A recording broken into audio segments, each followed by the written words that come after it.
Il y a des conséquences, dépassé par Joël dans le classement de Tout le monde veut prendre sa place, Christophe lui adresse un drôle de message. Il l'a fait. Ce vendredi 6 juin, Joël est devenu le 7e plus grand champion Tout le monde veut prendre sa place, battant ainsi un autre candidat emblématique du jeu de France 2, Christophe.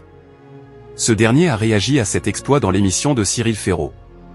À en croire son irrépressible envie de perdurer, on peut penser que le fauteuil est très confortable. Arrivé le 22 janvier dernier dans Tout le monde veut prendre sa place, Joël vient même de devenir, ce vendredi 6 juin, le 7e plus grand champion du jeu lancé en juillet 2006 par Nagui.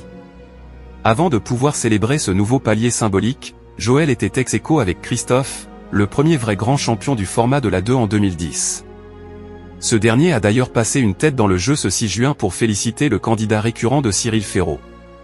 Toutes les femmes vont te désirer, Christophe adresse un message très drôle à Joël dans Tout le monde veut prendre sa place. En introduction de l'émission du jour, Cyril Ferraud tenu à transmettre un message vidéo à Joël, de la part de Christophe qu'il décrit comme un très grand champion. Félicitations.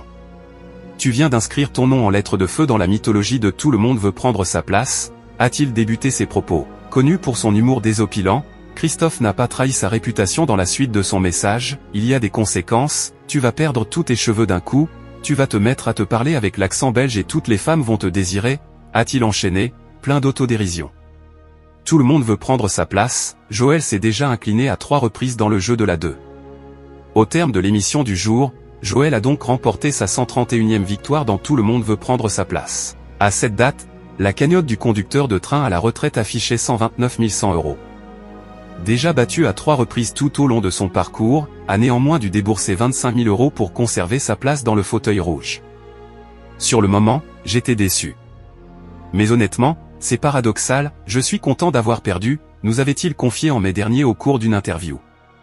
Il avait justifié cette réaction en expliquant que l'argent qu'il avait offert à la candidate qu'il avait battue avait pu lui offrir une belle bouffée d'oxygène. Quand elle m'a expliqué sa vie, je me suis dit qu'il y a des gens qui ont quand même des problèmes autres que les miens, avait-il conclu.